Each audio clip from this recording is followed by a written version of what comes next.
كم من ملك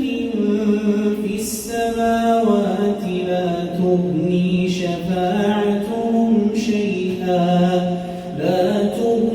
شفاعتهم شيئا إلا من بعد أن يأذن الله لمن يشاء ويرضى. إن الذين لا يؤمنون بالآخرة ليسمون الملائكة تسمية الأنثى وما لهم به من علم إن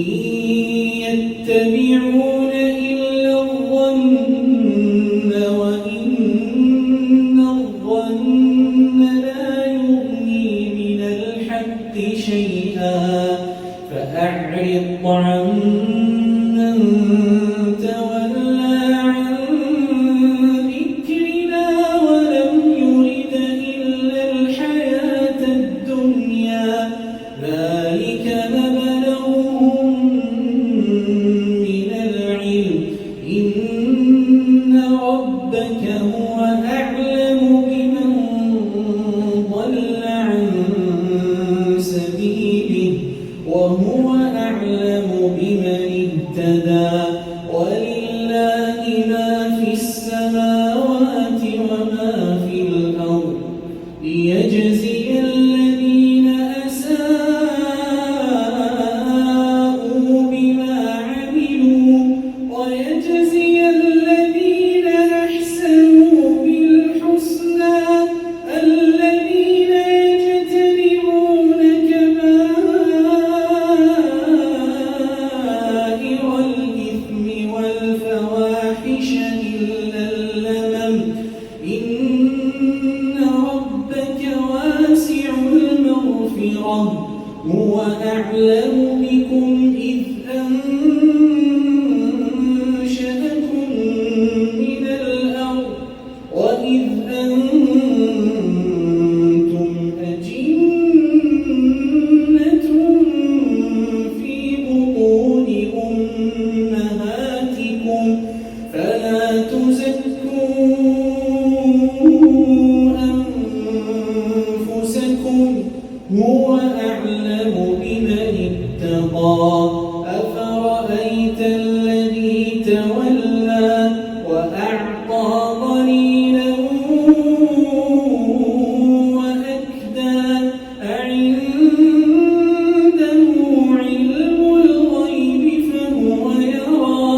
أم لم ينبأ بما في صحف موسى وإبراهام الذي وفى ألا تزر وازرة وزر أخرى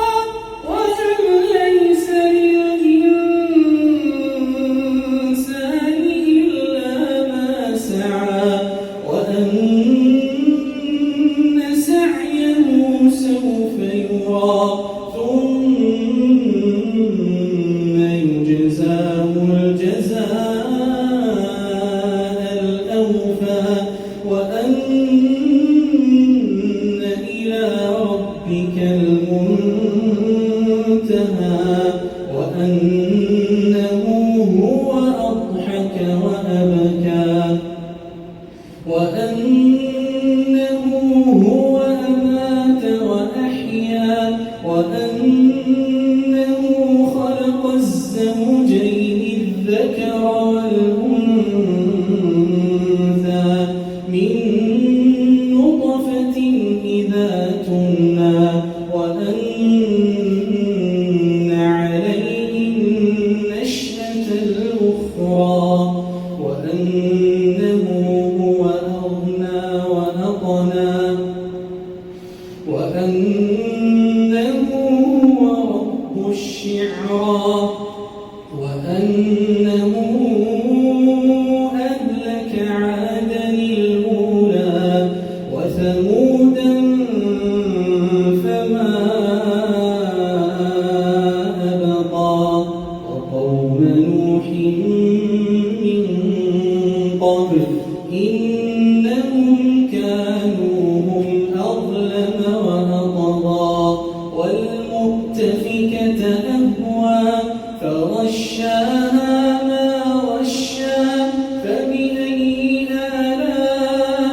آلاء ربك تتمارى هذا نذير من النذر الأولى أزفت الآزفة ليس لها من دون الله كاشفة